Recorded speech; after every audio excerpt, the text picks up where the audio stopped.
Very good morning to all of you students.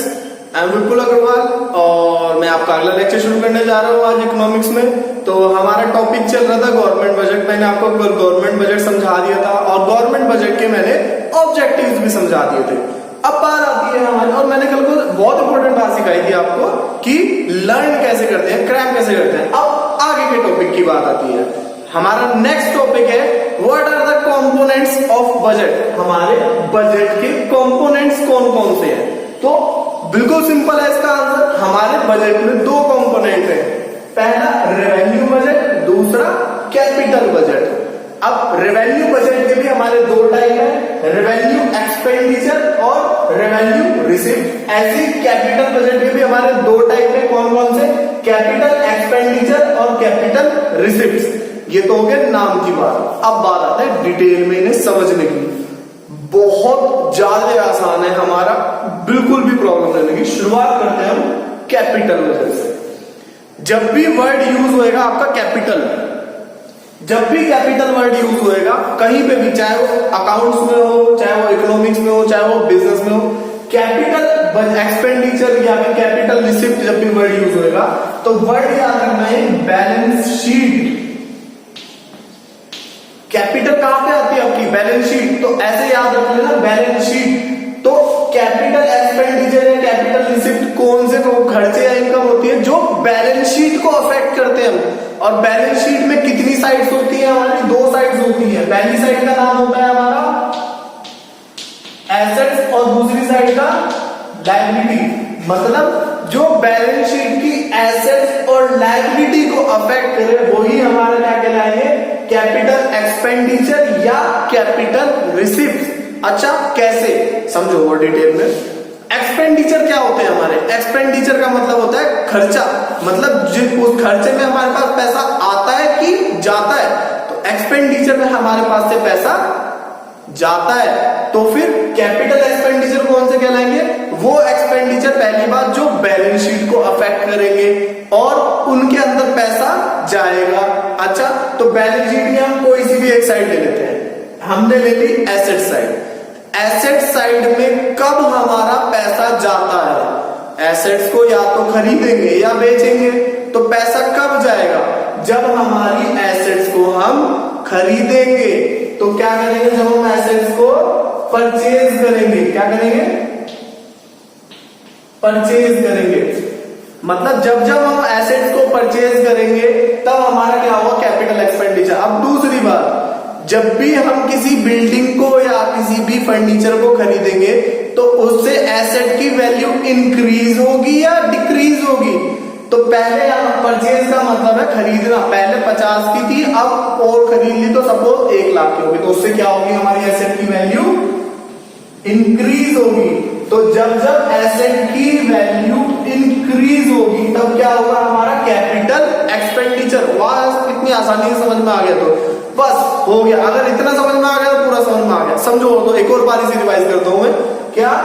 Expenditure मतलब पैसा जाना और कैपिटल एक्सपेंडिचर मतलब जिसके जो बैलेंस शीट को अफेक्ट करे। एक साइड ले लो एसेट्स, तो एसेट्स में पैसा कब जाएगा? जब जब हम एसेट्स को परचेज करेंगे। तो एसेट्स को परचेज करेंगे तो क्या होगा? हमारा एसेट्स इंक्रीज होगी। तो जब भी एसेट्स इंक्रीज होगी तो हमारा क्या कहलाएगा? Capital expenditure. आप लायबिलिटी की बात करते हैं। लायबिलिटी में हमारे पास पैसा कब जाएगा?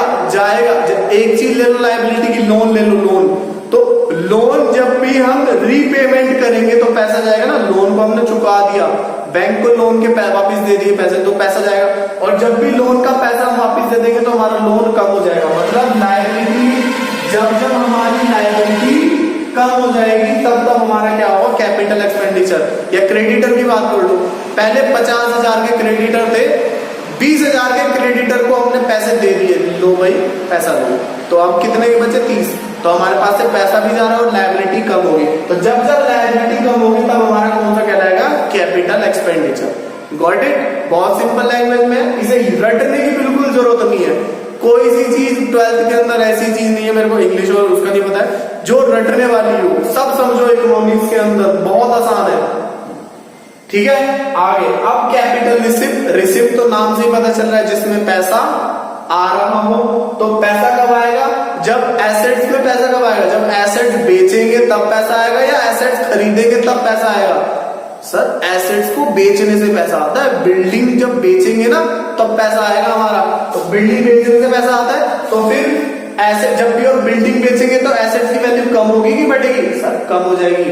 तो फिर एसेट्स जब जब कम होती है, और इसका जस्ट वाइस वर्सा क्या, जब जब लायबिलिटी अच्छा लायबिलिटी के बारे में भी सोचते हैं, पैसा कब आएगा, जब हम लोन लेंगे तब पैसा आएगा, लोन चुकाएंगे? सर लोन लोगे तो पैसा आएगा। तो फिर लायबिलिटी क्या होगी हमारी, लायबिलिटी हमारी इंक्रीज होगी, तब हमारा कैपिटल रिसिप्ट होएगा। बहुत आसान है। रेवेन्यू हमेशा याद रखना, जिसका लिंक हमेशा किससे होगा, प्रॉफिट एंड लॉस अकाउंट या फिर ट्रेडिंग अकाउंट, मतलब इन सबसे रिलेटेड होगा। जो खर्चे या इनकम हमारे, अच्छा ये नॉर्मल खर्चे या इनकम होते हैं हमारे, जो बैलेंस शीट को अफेक्ट नहीं करते ना, तो उनसे, अच्छा ये वाले खर्चे कौन से होंगे मीन्स रेवेन्यू एक्सपेंडिचर, कौन से एक्सपेंडिचर होंगे, जिससे ना तो एसेट्स बढ़ेगी ना लायबिलिटी घटेंगी, क्योंकि बैलेंस शीट को ये खर्चे अफेक्ट नहीं करते। फॉर एग्जांपल कौन से, इंटरेस्ट, टैक्स, डिविडेंड, ये सारे खर्चे, ये सारे पीएल के डेबिट में आते हैं, वो सारे खर्चे हमारे रेवेन्यू एक्सपेंडिचर। और रेवेन्यू रिसिप्ट कौन सी होगी हमारी, जिससे रेवेन्यू रिसिप्ट जिससे ना तो एसेट्स घटेंगी ना लायबिलिटी बढ़ेगी, मतलब जो बैलेंस शीट को अफेक्ट नहीं करते वो सारे कौन से कहलाएंगे हमारे, रेवेन्यू रिसिप्ट। बहुत आसान लैंग्वेज में बता दिया। अब मैं डिटेल में इनकी बात कल करूंगा आपसे कि कौन कौन से रेवेन्यू रिसिप्ट होते हैं, कौन कौन से कैपिटल रिसिप्ट, मतलब इनके आगे और एग्जांपल देके एग्जांपल को मैं कल समझाऊंगा। आज मेरे को आपको मेन मोटिव समझाने का था कि रेवेन्यू बजट और कैपिटल बजट मतलब इनमें होता क्या है, कब कौन सा एक्सपेंडिचर कैपिटल एक्सपेंडिचर, तो बहुत सिंपल लैंग्वेज में बता दिया। अगर आप इतना समझ गए तो मान के चलो ये वाला पूरा चैप्टर आपने खत्म कर लिया, और बहुत आगे तक आपको कोई भी पूछेगा कैपिटल एक्सपेंडिचर क्या होता है, कैपिटल रिसिप्ट, आपको कभी प्रॉब्लम नहीं आने की। कि याद रखना बस कैपिटल वर्ड जान दिया जाए तो मतलब जो बैलेंस शीट को अफेक्ट करे वो कैपिटल एक्सपेंडिचर, कैपिटल रिसिप्ट। चलो बच्चों आज की क्लास हम यही तो ओवर करते हैं। कोई भी प्रॉब्लम हो बेझिझक आप मेरे से पूछ सकते हो। हैव ए नाइस डे बच्चों, और तो अपना ध्यान रखना, it's a corona time. Okay बच्चों, टेक केयर।